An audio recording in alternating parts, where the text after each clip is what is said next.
সাইদি সাহেব তিনি মারা গিয়েছেন, ওনার ব্যক্তিগত জীবন চর্চা করার আমাদের অধিকার নাই, আমরা করব না। কিন্তু উনি ওনার বই পুস্তকের মধ্যে যেই ধরনের বিভ্রান্তিকর কথা লেগে গেছেন, তিনি তার বই পুস্তকের মধ্যে ৭৮টা বিভ্রান্তিকর কথা লেগে গেছেন। এর মধ্যে একটা হচ্ছে আল্লাহর হাবিবের ভুল ত্রুটির জন্য আল্লাহর হাবিবকে মাগফিরাত চাইতে এমন কোন তাফসীর করে গিয়েছেন, জোরে বলেন নাউজুবিল্লাহ। তার তাফসীরে সাইদির আমপারার মধ্যে সূরা নসরের ব্যাখ্যা এটা লিখেছে। এখানেই শেষ নয়, সে মুহাম্মদ বিন আব্দুল ওয়াহাব নজদীকের প্রশংসা করেছে, যে ওয়াহাবী মতবাদের প্রতিষ্ঠাতা, যে ওয়াহাবী মতবাদের প্রতিষ্ঠাতার প্রশংসা করতে পারে, তার সাথে আমাদের কোনো সম্পর্ক। মহিলাদের প্রশ্ন উত্তরের সমাবেশের যে মহিলাদের জবাবের সওয়াল জবাবের ২ নম্বর পার্টের মধ্যে খণ্ডের মধ্যে সে বলেছে নবীজি নাকি আমাদের মতোই মাটির তৈরি। আরো করে বলেন, আরো বহু ধরনের উল্টাপাল্টা কথা। নবীজি ইলমে গায়েব জানে না, ঈদ মিলাদুন নবী এগুলো বেদাত, এই ধরনের বহু ফতোয়া যে লোক দিয়ে গেছে। আজকে মিলাদ কইরা যে হুজুর চলে, এই মিলাদের বিরুদ্ধে যেই ফতোয়া দিয়ে গেল, তার মৃত্যুতে আজকে ফেসবুকের বন্যা বওয়ায় ফেলে। কথা কোন ঠিক কিনা? ওয়া জান্নাতুল ফেরদাউসের উচ্চ মাকাম দান করো। মুস্তাকের রাসূলের জন্য যতই দোয়া করা হোক, সে কি জান্নাতের উচ্চ মাকামে যাওয়ার ক্ষমতা আছে? যার ঈমান নষ্ট হয়ে গেছে, আমি আলোচনার শুরুতে বলেছি, আল্লাহর হাবিব বলেছেন ৭২ দলের ব্যাপারে কুল্লুহুম ফিন্নার, জাহান্নামে যাবে।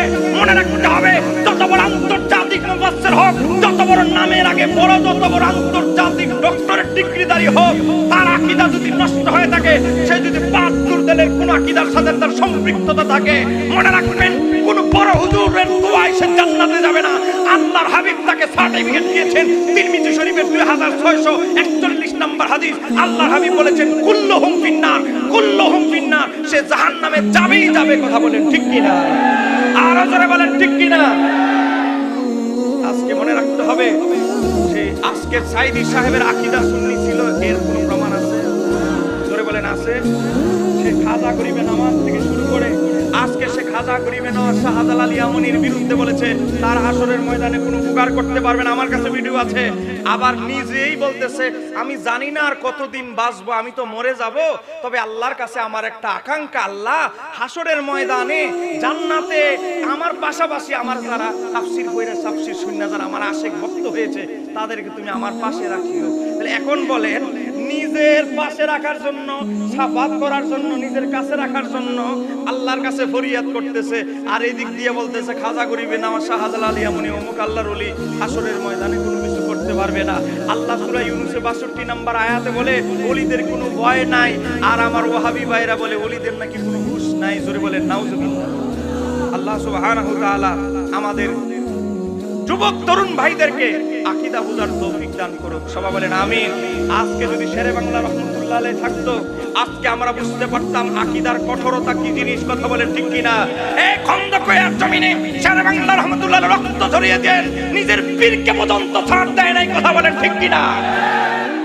আজকে তুমি ক্যাসেটের ওয়াজ শুনে হুজুরের জন্য দিওয়ানা পাগল হয়ে গেছো। আল্লাহ আমার যুবক ভাইদের হেদায়েত দান করুক, সঠিক বুঝ দান করুক। আমার বাবারা ভাইয়েরা, আপনারা আকীদার ব্যাপারে সচেতন হবেন।